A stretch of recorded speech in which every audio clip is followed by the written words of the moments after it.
morning and afternoon, everyone. Thanks for attending today's webinar.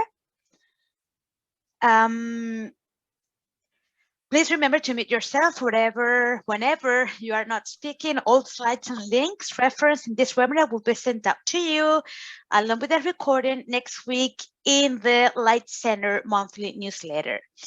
So we are ready to start this session, and so I want to welcome you to today's professional development webinar, and thanks to Professor Sorensen for facilitating this session organized by the LITE Center. So I'm going to talk to you a little bit about Professor Sorensen. I believe we all know her, but today's facilitator, Professor Jocelyn Sorensen, has been teaching since 2008. She taught English to adults in Germany from 2008 to 2014, during which time she earned her master's in international migration and intercultural education from the University of Osnabrück. I hope I got that right.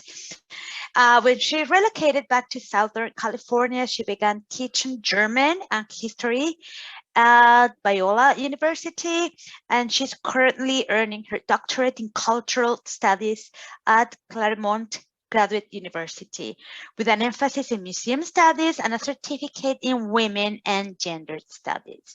So thank you, Professor Sorensen, for accepting our invitation to facilitate this webinar, and the floor is yours. Okay, well, thank you. Thank you all for making this the first thing you do on a Monday morning, or maybe the fourth thing if you are an early riser. So we're going to start today just briefly go through the agenda with an experiment in collaboration. And then I'd like your feedback on that experiment. We'll discuss quite quickly some collaborative technologies that are available to us. And we'll dive into the topic of managing the hybrid classroom as we are potentially going back into the classroom. Some of us are a little rusty. I maybe am only speaking for myself. We'll kind of wrap up with a more lengthy activity using breakout rooms, and then we'll finish up today by discussing best practices. So with that, we will begin our experiment and collaboration. If Ev, if you could prepare those breakout rooms. Your assignment for this experiment is to strategize the integration of fully online students with students in the physical classroom, discuss any challenges that come with the hybrid classroom, and concrete solutions to address those solutions. So go ahead and open the breakout rooms, Ev, and throw them in. Yes, I'm going to open only one. So we have 12 participants, which means that I'm going to open one and then leave a group in the main room. Okay. Okay, there you go. Whoever is not assigned to the breakout room means that you can join. You'd say here in the main room.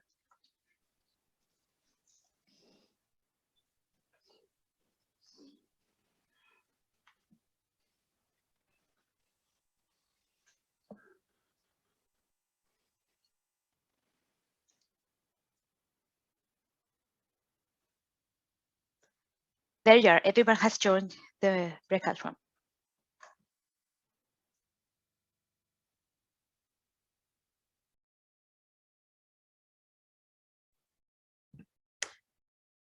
Okay, so those who are still here in this main room, this is your quote unquote breakout room. You will work together.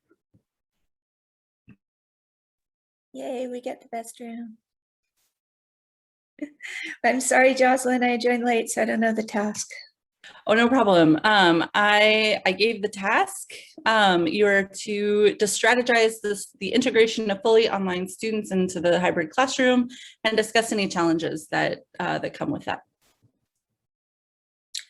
Strategize the integration of online students into the hybrid classroom. So if we're doing like the blended learning where we have somebody on campus and somebody teaching online, and how are we going to deal with those students in the two different modalities? Got it. Yes. Okay. I think one challenge that I saw last session when we did the one hybrid situation was that for those individuals in the classroom they had to almost be a group unto themselves when using breakout rooms because of noise level. And that did not necessarily give me the diversity of group dynamics that I wanted. And I really wasn't sure how to overcome that. And because I told them, bring your laptops, bring your headsets, which they did, but there still was a lot of background noise that made it problematic. It's always hard when you have a lot of people in the same room using their own laptops, because then you get the reverb from it's terrible. It's really, that's a big challenge, it really is. Does anybody have any solutions for that?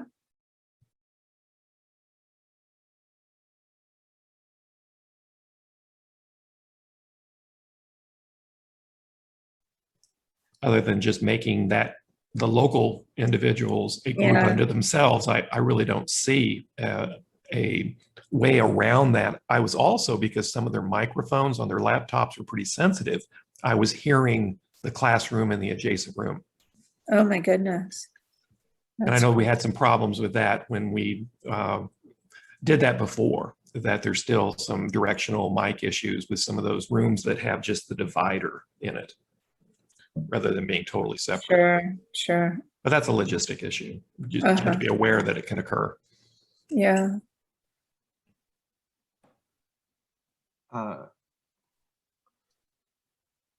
You mean like you can hear the background noise when you because like so when we did the hybrid last time for the other meeting, like I think that I was gonna say the quality of the mics are really important. If it's good, like inside the classroom, if the quality of the mics are really good, then it's we were actually hearing the professor lecture in the adjacent classroom. Okay, so thank you. I'm gonna now that we've rejoined.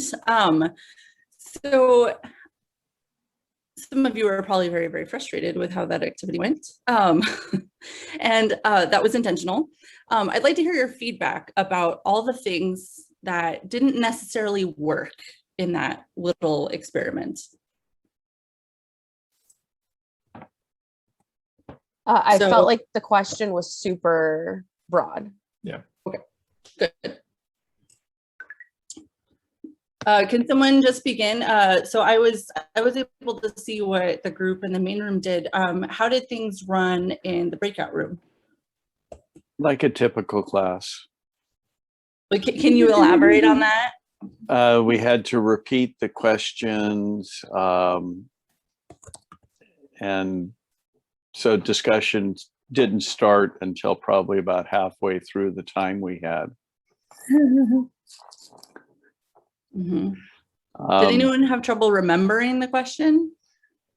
Yes, because it wasn't in the chat, so I would sort of latch on to one part of the question, but not really be able to fully digest the question because I forgot what the other part of it was. So. Right. Yeah. The main room participants had the benefit of Dr. Chancho joining late. And so I didn't know how to tell her that she missed the question and she just had to wait. I thought it went pretty well. I asked for clarification and we had a good conversation. Yeah. Well, I think that raises the issue of like, I didn't check in with the other group, right? I didn't even check to see if they had questions. Okay, so the next question I had to was collaboration. Oh, sorry, go ahead. I was just going to say, especially, early classes, like at 8 o'clock in the morning, at least half the participants are probably suffering from lack of coffeeitis. I hope you all brought your coffee. I hope that's something you did. Excellent, because I definitely brought mine. And what were the points of difficulty? So you mentioned, right, the question wasn't in the chat. It took a while to get going. What were some other difficulties?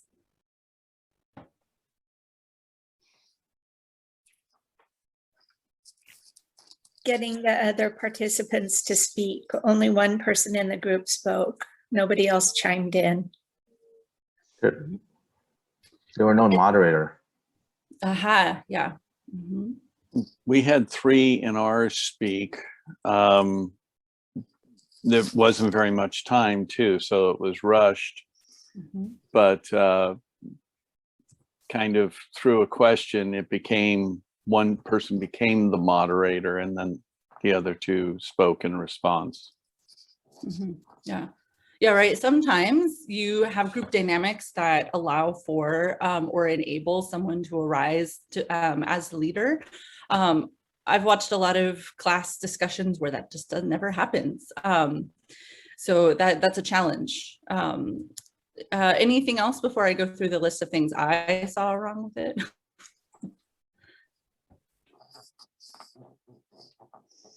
Yeah. So, right, there were no written instructions. It was a multi-step assignment, right? There were at least 2 questions. It was a compound question, and there was no place to reference that.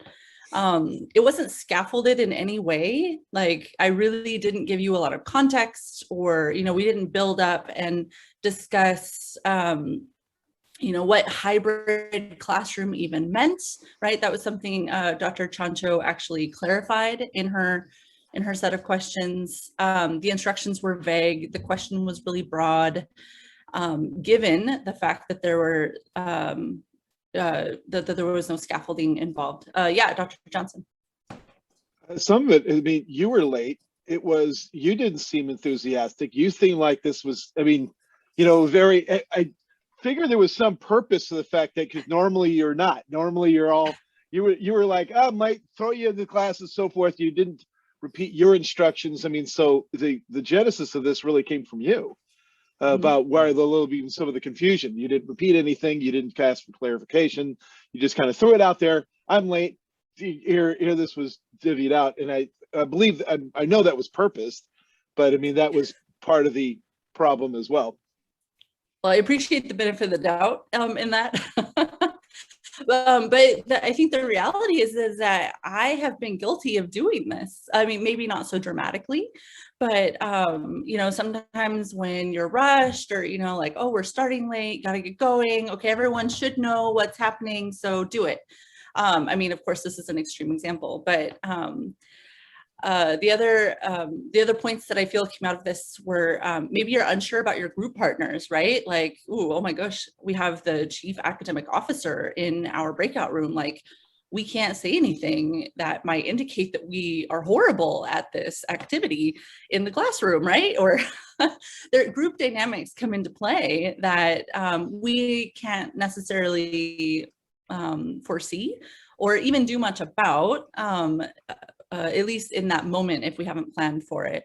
And insufficient time to orient yourself to the question, to discuss it. I've also seen this happen with too much time, right? Where a 3-minute activity is dragged out into a 15-minute activity in which everybody actually leaves to go get coffee instead of just drinking it at their desk. How did you guys feel about the group size? Appropriate group, too big, too small?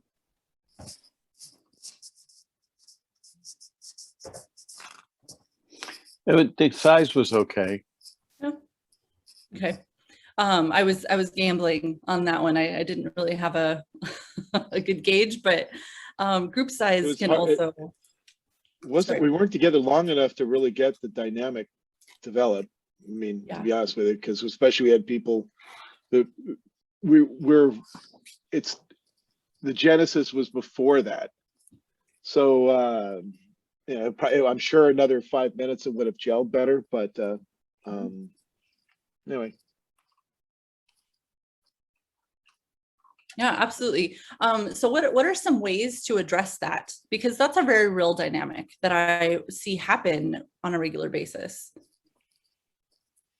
Or maybe if you can identify, the nature of the collaboration. For example, in brainstorming, one of the mistakes that are typically made are someone will come up with an idea and others will say, oh, no, that won't work. And no, but that's not the idea of brainstorming. Brainstorming is to just write down as many ideas, whether you think they're appropriate or not, or applicable or not, as much as possible. And that one idea that you thought was applicable at the end turns out to be part of the solution, right? So I think understanding the dynamic of what it is that you're trying to do so that people aren't apprehensive on giving their opinion during a breakout, during a brainstorming session, for example. Mm-hmm.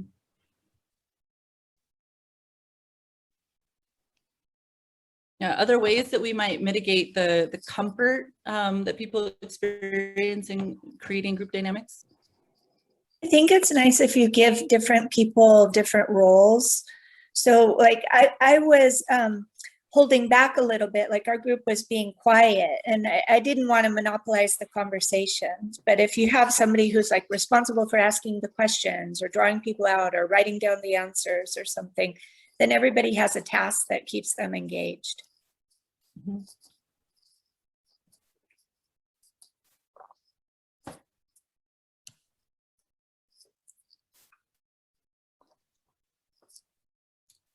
I've been experimenting with like repeated without the same group throughout the entire class, and then switching it up the next class, right? But like that first activity is always a little awkward, and then they get comfortable with one another, and then that second and third time that they have to collaborate, it's a little easier. That's something that I've been working on. So we'll see how that goes. Okay, so something that, oh, there we go. Part of it didn't load. That's not good. Ev, did you change anything? It's strange.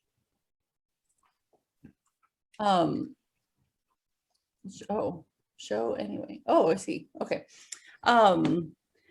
So something that I would be remiss in not talking about is collaborative technologies, right? I think with the pandemic, we've all been kind of bombarded with a million technologies. You know, we kind of maybe get a little tech burnout.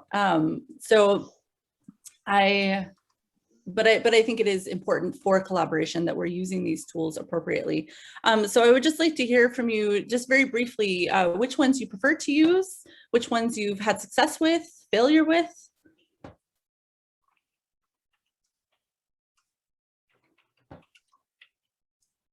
I've used Google Docs where I've prepared ahead of time a list of items, bullet points, if nothing else, expectations and questions, and then divided them into groups, and then had a separate one for each group, and then had them fill it out, and I would pop in and watch as they filled it out. And that seemed pretty effective.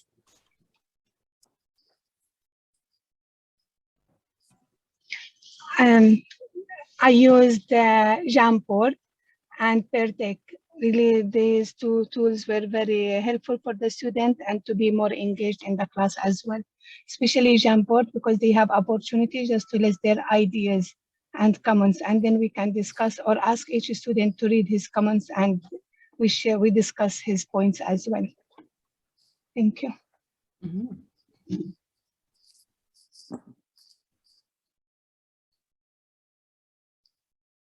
Has anybody used a certain technology that completely failed, where the students didn't engage with it at all?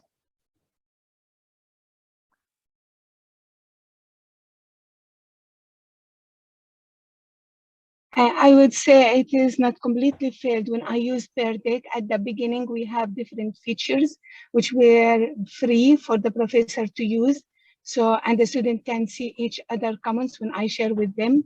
But later on, it becomes this feature I should pay for them. So it's premium becomes, so I didn't use them. So this is one of the concern that I faced while using it.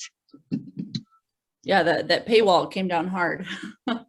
Yes. Dr. Nino brought up a good Yes. point. She reminded me of, sometimes it's not the actual collaborative technology, but the technology that supports it that doesn't work, right? If you don't have good internet access and you keep getting dropped out, then it's very difficult to engage with students that way.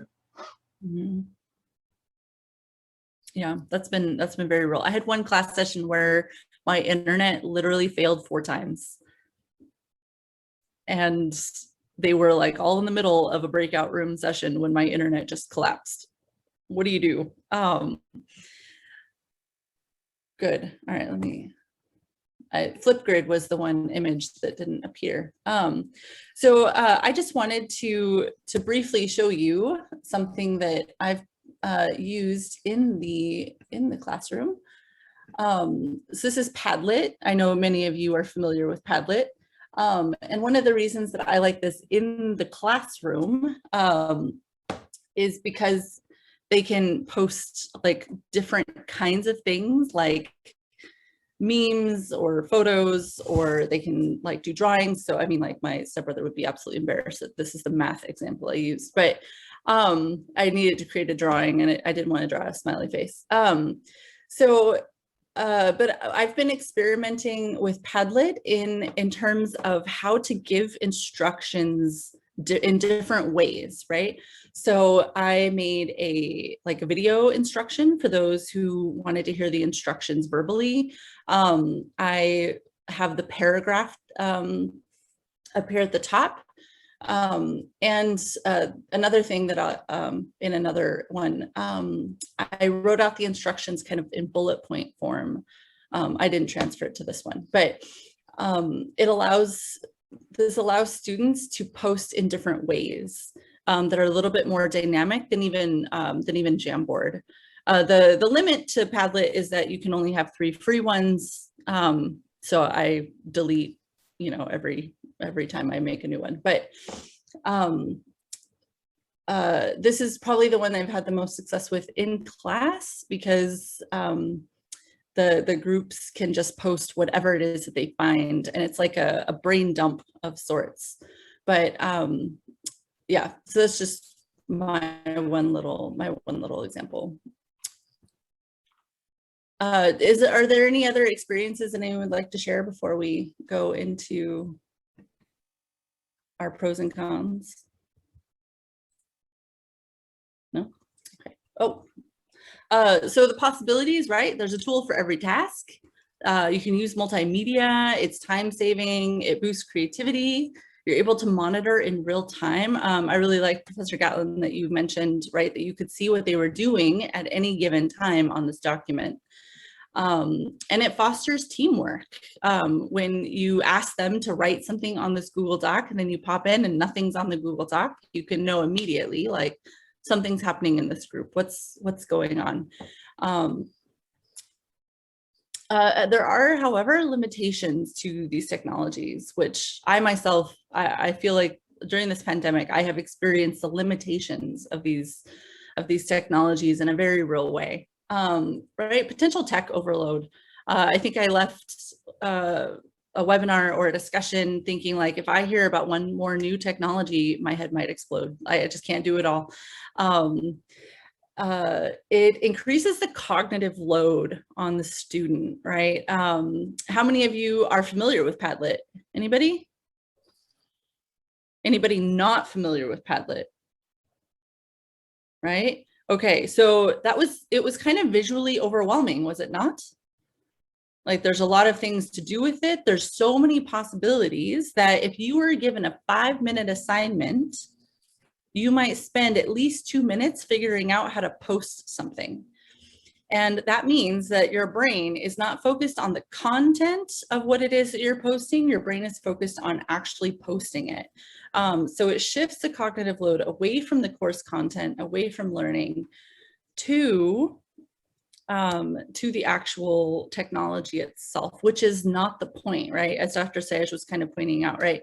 There's other ways in which these technologies fail us. And part of that is that they can be very distracting. Does anyone have any ideas about, like, strategies or ways to reduce the cognitive load and the potential tech overload that this has on both professors and students?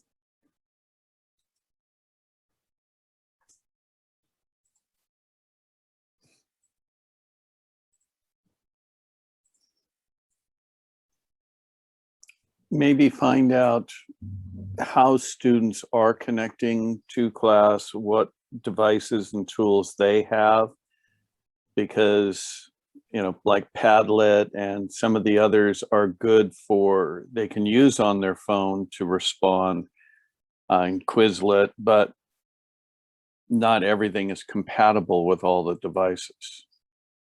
Mm-hmm. Yes, many students join on their phones, and that is restrictive, right? I joined a webinar on my phone one time just to kind of test it out, and I was miserable. You know, just switching between Zoom and another app was enough to make me want to never do it again. Yeah. Any other ideas? So this isn't definitely something I do because I don't think about the tech overload in my classes. I'm like, and we're going to do this, and we're going to do this to keep them engaged. But I think maybe dispersed, maybe like short discussion breaks during the class, like a debrief kind of thing after an activity, or hey, let's just, I don't know. Sometimes even just throwing in like hey, what was the best movie you saw in the last month? Just to kind of like engage with them, but also give them a bit of a brain break from just the content of the class. I found to be successful. Haven't really used that at Westcliff, but in other places that I've taught, it's been good to just allow them a breather. Absolutely. So some of the things that I taught cultural geography this last term, and they had to use Google Slides. No, not Google Slides. Why did I say that? Google Sites, right? They had to build a website, and that was very overwhelming for most of them. And I found that one of the ways that I helped reduce the cognitive load of that was, well, I created all of my PowerPoints in Google Sites, right? I just created a website for each class instead of as a PowerPoint slide deck. But I found that as we revisited the same technology again and again and again, not that that's the only thing we used, but that if I gave them like 30-second tutorials on how to do what it was that they needed to do in that one activity, they were able to build skill over the course of those 8 weeks, which ultimately helped them feel a little bit more confident in experimenting for their final project. So like not using too many, right? Like one per class session would be my personal recommendation. But also these like kind of brief blips tutorials of how to use the technology. Recognizing that a single app just can't do it all, right? That's another limitation, and it can be very time consuming. Does anybody have anything to add to either of these lists? I just have a comment. So, you know, a lot of times we focus a lot on what the benefits or the possibilities are of a certain technology or collaborative effort. But when we look at the limitations kind of being latent to that, and really, we should really focus more. For example, it's good to have both of these on one slide, then I would have had another slide that just had the limitations and then have a strategy of how to solve all of these problems that, you know, these limitations, so that you don't have a limitations column, right? Or at least you have a strategy to approach it, as opposed to, hey, it's going to happen anyway, so we're just aware of the limitation. Being aware of it's one thing, but having a strategy to really understand how to, for example, increasing cognitive load. I mean, you can develop a lot of strategies on that, pattern recognition, all those type of things that you can do, right? But we don't focus a lot on that. We always just try to focus on the benefits and say, and really latent to that are the limitations. So I think if we have a little bit more focus on limitations, that would help. Yeah, I completely agree. We could have an entire webinar just on strategizing about the limitations of tech. So Ev, there you go. There's another idea. Okay, so I'd like to move now into managing the hybrid classroom. So I'm actually now uncertain that I'm even using the right terminology. after Dr. Chancho's question. So by the hybrid classroom, what I meant was, just to clarify, when you have students in person, on ground, and simultaneously online, that mix. So please correct me if I'm using the wrong terminology. Anybody? I think the term we started using, and it was a little over a year ago, is combination, because I think it was WASC one of the accrediting bodies did not recognize hybrid the way it was being used. All right, well, there we go. How's that? Does that work? Okay. I am apparently not up to date. So in transitioning back to the classroom, what are some social or motivational challenges that exist with having students both online and in person?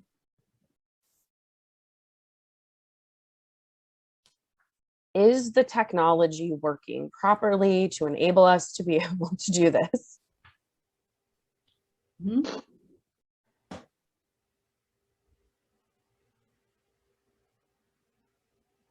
I mean, really, the cues are what you don't get the cues online like you do, and it's hard to monitor both. To monitor the cues online versus monitoring the cues in front of when you're actually in front of people, so it's much more difficult. Dr. Johnson, do you feel like after being online, like fully online for a year, do you feel like our ability to take cues from online students has improved?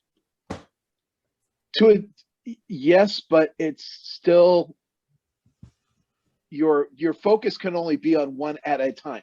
Yeah. That's the point. So it's if you're monitoring like you do your normal Zoom class, then it's one thing, but you're not. You're addressing live people that are physically in front of you, and it's like reading and somebody's talking to you at the same time. You can't focus on both. So, no matter how much people say they can, they can't. And that's what makes that part difficult. The one thing I want to note on the technology is that right now it's like we have just like us, we've got Mondays, we've got just think of all the different technologies that we have available at Westcliff, and yet I know I don't use them all. We tend not to, so we tend to drift, like Zoom. Right now, Zoom's pretty ubiquitous when it comes to the class.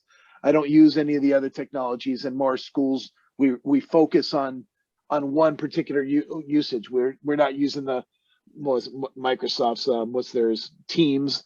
Google's got a couple of different ones. I mean, so we're focusing on a single technology so that everyone's using it. Now, there's advantages and disadvantages to Zoom, but it's one that's common, what we all can use and get better at. Well, it's the same thing with a lot of these other technologies you talk about when it comes to these like websites.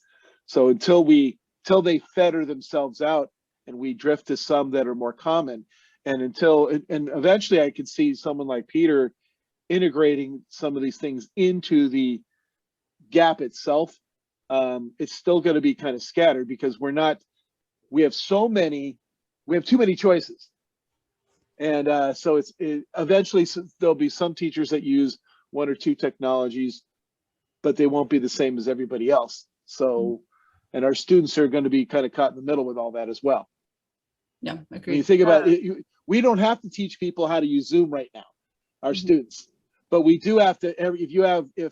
If Dr. Broding's using one technology, one of them, I'm sure in the beginning of class telling him how to do it. You've got to copy and paste this. You've got to get online here. Professor Lipo's using a different one. Dr. Sayage is using a different one, and they're all good, but we have to go through this list of instructions because we're not using something that's ubiquitous with regard to Westcliff. And it'll be interesting to see how that fetters, but that's also takes up significant time in each class as well. And again, their expertise using it. Hopefully they'll get to the same technologies that we're using, that were common, and we'll be able to explore them more fully. Agreed. Dr. Emery, you've had your hand up for a while. Good morning, everyone. Good to see you all. I have one concern about this issue. I think our students, after the experience the online activities, academic activities, it makes their education with less cost, because they don't have to spend more on the transportation. They don't have to spend time. They don't have to spend. So there is a cost of the transportation. There is a time they're spending to travel from their locations to the campus. And it is affect the online and in-person activities. So I think a lot of them, they will continue online education. It is cheaper. Yeah. So and it will affect, yeah. But yeah, maybe. I've seen a lot of. I mean, at Westcliff, maybe, yeah. For them, it is cheaper. But I don't know. My students, they all want to be back in the classroom. I don't know what kind of feedback you all have gotten, but yeah, I don't know. My students are very much ready to be back in the classroom. I ask my students who want to back to the campus. I want to, if they are ready, I will proceed with our administration to have classes with them on campus. But some of them, they told me that after 4 weeks or 5 weeks, I will be ready for that. I will see what to do, but I want to go to campus. But there were some concerns with them. Maybe it's just the reason, they said the reason, but they don't want to go back. But you also teach graduate students, correct? Yeah. Okay, I think graduate students are also engaging with online learning a little differently than undergraduate students. Yeah, yes, that's just right. my gut instinct. You know, but sorry, I don't want us to get too sidetracked. So any other social or motivational challenges? We've really hit on the tech ones. Yeah, Professor Gatlin. I think there's something that I face in that there's a natural bias to interact more readily with the people on campus than there is online. And I would catch myself not giving equal attention to both. I think Dr. Johnson kind of alluded to that, but it is a prevalent bias, and that's just the way we're wired to interact more with people that are there than people online. Absolutely. So to Professor Gatlin's point, and I mentioned this in our breakout, so I think it's an imperative that you get the online students involved right away. And one of the ways to do that is, of course, make sure that everyone's camera is on, make sure that the online students can see the students on ground and the on-ground students can see the students online. And then I would start off with, I'll give a 10-minute assignment where the online students have to ask the on-ground students questions about the assignments, the upcoming assignments, or whatever the lecture, the course learning outcomes for that week, and have them have a Q&A between each other the first 15 minutes. This way, they're fully engaged. The online students are now participating with the on-ground and vice versa. I think that's very important to do that. And I've learned to do that myself, especially in the very beginning, to mitigate those points that Professor Gatlin mentioned. I think that's incredibly important. I'd like to remember your comment for our final discussion. Dr. Nino, did you have anything to add? Yes, based on my experience last session, I should have a class on the campus as well for F1 students. So I had 4 students on campus and 13 students online. So I agree with faculties. It really was challenging just to engage both of them. I need to look for 4 students. And Dr. Salih, I didn't have this opportunity for the student online to see the student on campus. They can't see each other. And this is really just was challenge. I need to look to the TV to see the students online and go around my students on campus. It was really hard, and I felt like frustrated a little bit. So it was not good experience for me to have both at the same time. Okay, so I want us to, oh, come on. Okay. Oh no, something is not, why is it not loading? It doesn't, it's this Google Slides is not like the images that I have that I have put I've here. been having problems with Google Slides myself, actually very Oh. similar to this. So maybe Oh. something's going on. Yeah. Very disappointing. I had a, what? Oh no, what, why?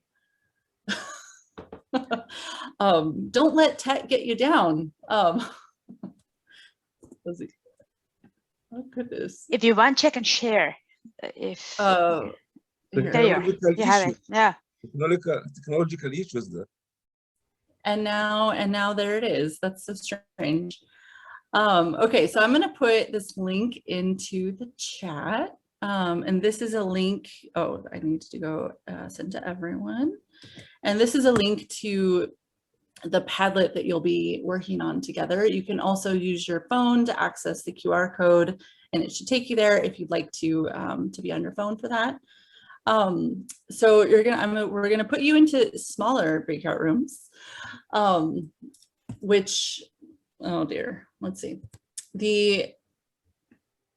That kind of, it really threw me, sorry. So I've included the instructions in the Padlet. So in your breakout rooms, in your groups, you're going to share ideas about how, like, we're going to explore this a little bit further, right? How do you get students in person and online to collaborate with one another? Dr. Syed really took us to an important aspect, I feel, that should be mentioned explicitly, and that's building community.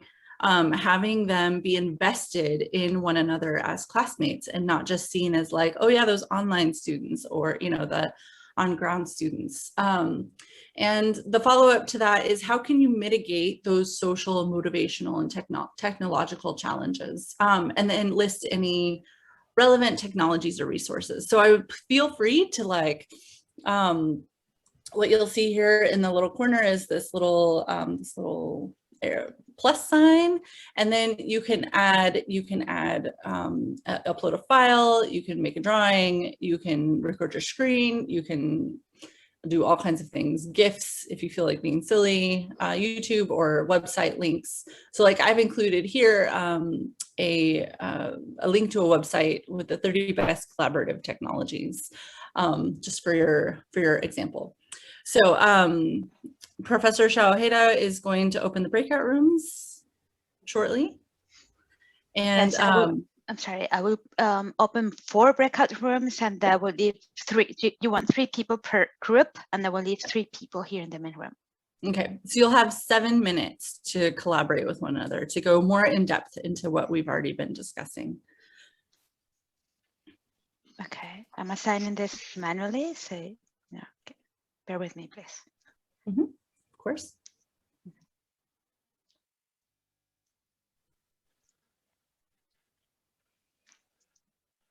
There you are.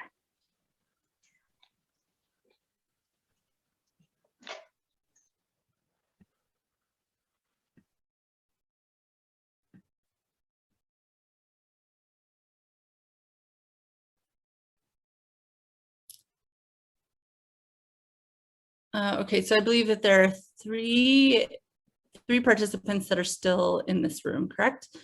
So you all will be working in this particular room. Did the link work?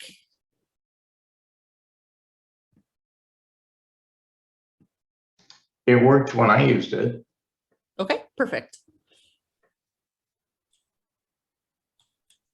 I'm still in process. No. Yeah. Okay, I'm going to go check on the other participants.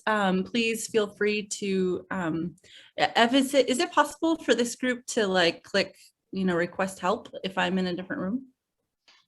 I believe so. Yep. I will be here anyways. If they need help, then I'll send you a chat. Perfect. Okay.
which of these sound more useful for your particular subjects? Because I'm noticing that some of these might be more useful to one subject versus another one. So what are your thoughts on that?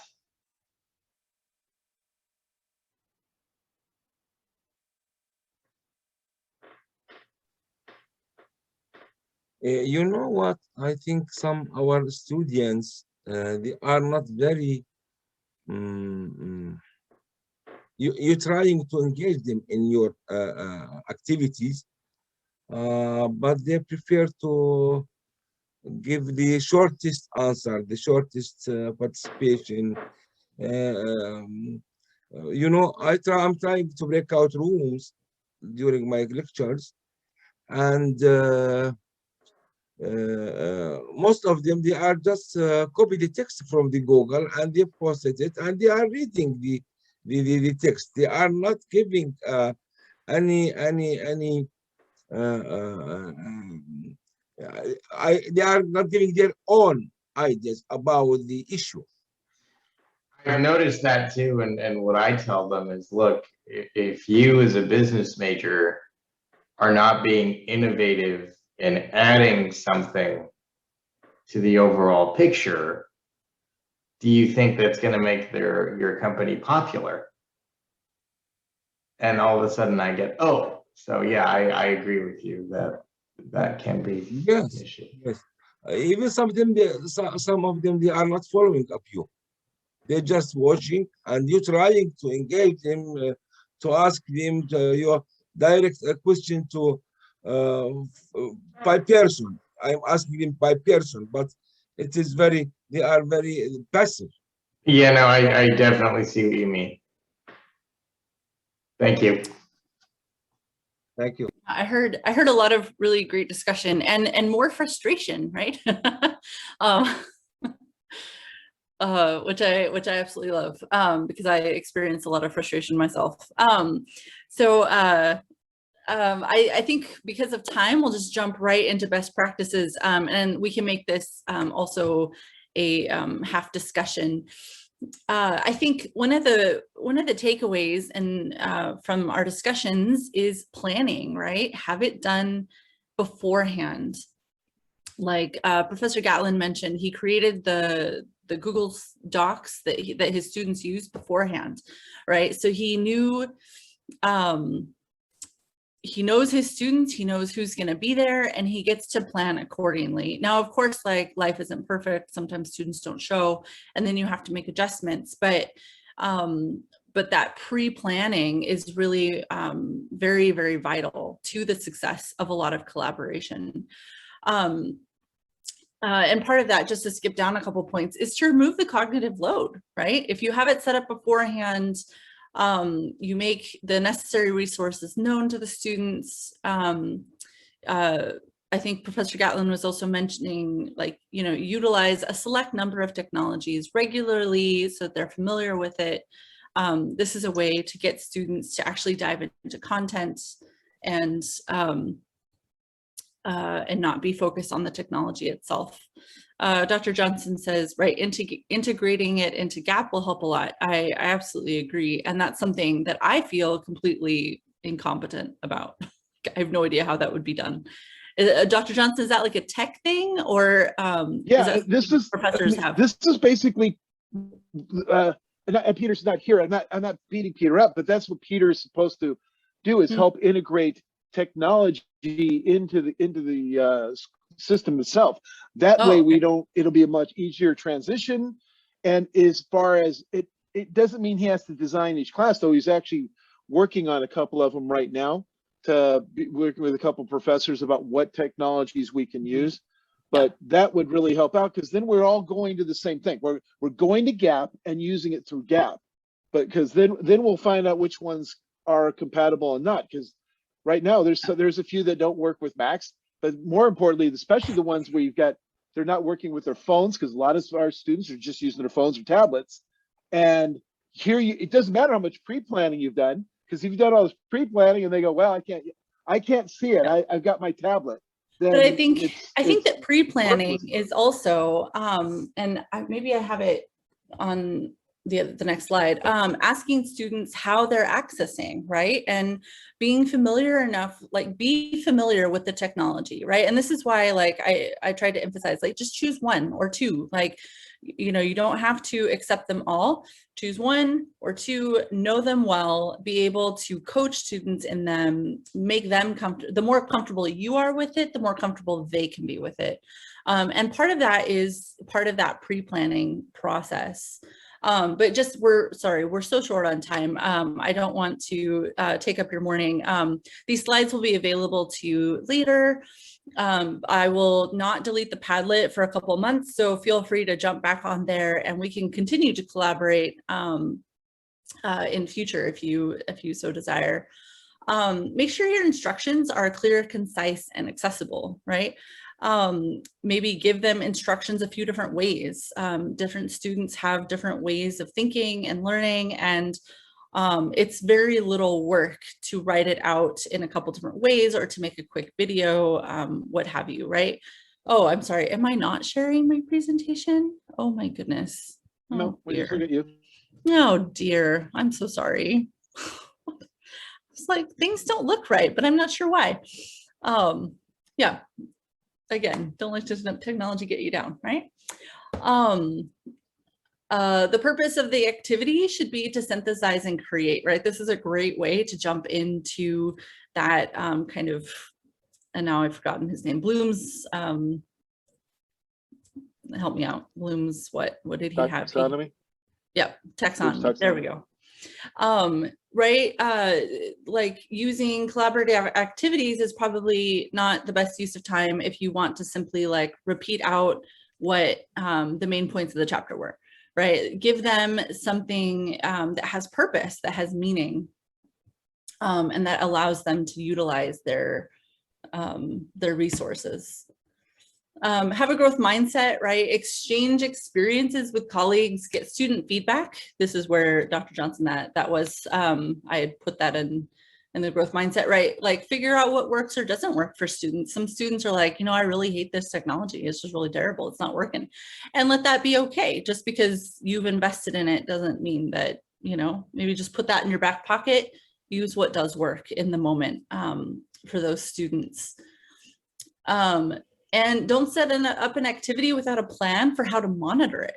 You know, monitoring is difficult, especially when, you know, there's a certain group with a lot of questions, or, you know, that's part of classroom management, right? Is being able to say, no, I need to move on without being neglectful, but at least have a plan. And be realistic, right? What can be accomplished? How much time should be allotted for it? Do you have the right amount of scaffolding? And just to go back to Dr. Sayeg's point of like making sure that the students are interacting with one another is to build community. Have the students get invested with one another, because when they're invested in one another, they're held far more accountable to those collaborative tasks. And I wish, you know, that community building were something that were a little bit easier, or, you know, it's something that takes a lot of time and trial and different methods. So that brings me to the, to the end of this webinar. Sorry, it's a little rushed at the end. I am terrible at time management. Thank you so much. I will turn it back over to Ev. Again, please put any further comments on that Padlet, or send me an email. I'd love to hear your feedback and to collaborate a bit. Thank you so much, Professor Sorensen. I want to, before we end this session, I want to share my screen for a sec, or you can help me, Jocelyn, with the next slide, to invite you to the very next session that we have, and it has to do actually with how we can incorporate technology on GAP. So Peter McGreen, I guess most of you know him, will be delivering 2 workshops on June the 10th, dealing with gamification of learning. And we will send you the invitation shortly. And then the second invitation that we have for you is for June the 24th. Jocelyn, can you go to the next slide? Which is library services. We're going to have Daniel Peloquin talking, having a very informal chat with faculty on the resources and what we can actually use in our courses from the library, from Learn, and other resources that we can use in our courses. So those are the two invitations that we have for you. I know there is a last one. Can you go to the... You can see that we're really busy at the LITE Center, and we will get started again. We started a month ago, but we will continue with this series of workshops dealing with remembering the human. And so we're going to be talking about different topics dealing with humanizing the learning experience of our students. So you will also get invitations for those sessions soon.